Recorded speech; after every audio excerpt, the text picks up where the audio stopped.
श्रापित गिटार।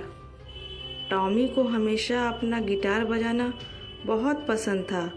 वह हर दिन अभ्यास करने में घंटों बिताता था, संगीत में खो जाता था क्योंकि वह झंझनाता था।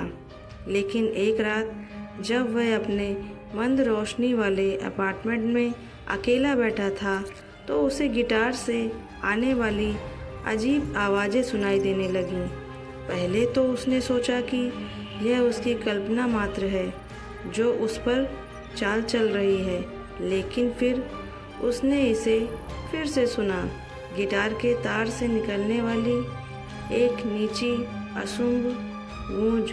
उसने इसे हिलाने और बजाना जारी रखने की कोशिश की, लेकिन आवाज़ केवल तेज और अधिक लगातार होती गई।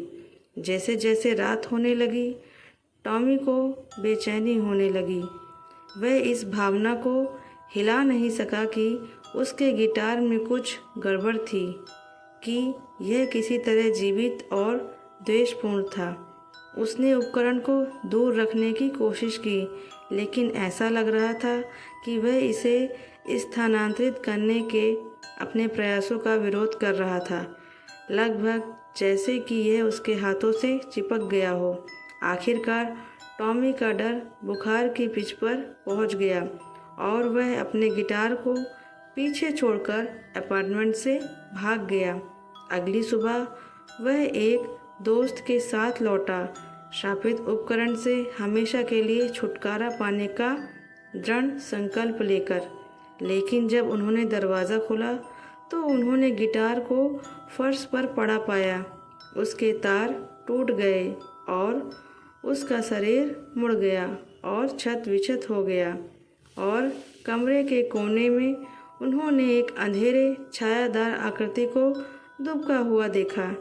द्वेषपूर्ण शक्ति जिसने गिटार पर कब्जा कर लिया था और टॉमी को पागलपन के कगार पर पहुंचा दिया था।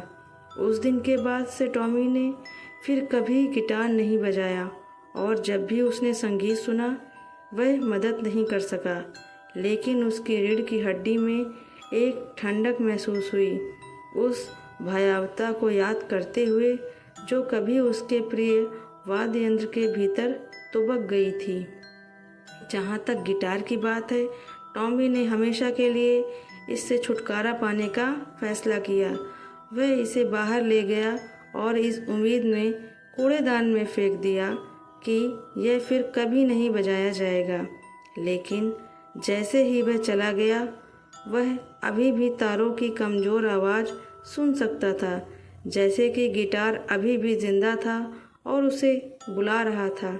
साल बीतते गए और टॉमी गिटार की भयावहता को पीछे छोड़ते हुए अपने जीवन के साथ आगे बढ़ता गया। लेकिन बीच बीच में उसे रेडियो या सड़क पर कोई जानी पहचानी धुन सुनाई देती थी और उसके दिल की धड़कन रुक जाती थी, क्योंकि उस श्रापित वाद्य यंत्र की यादें उसके दिमाग में वापस आ जाती थी।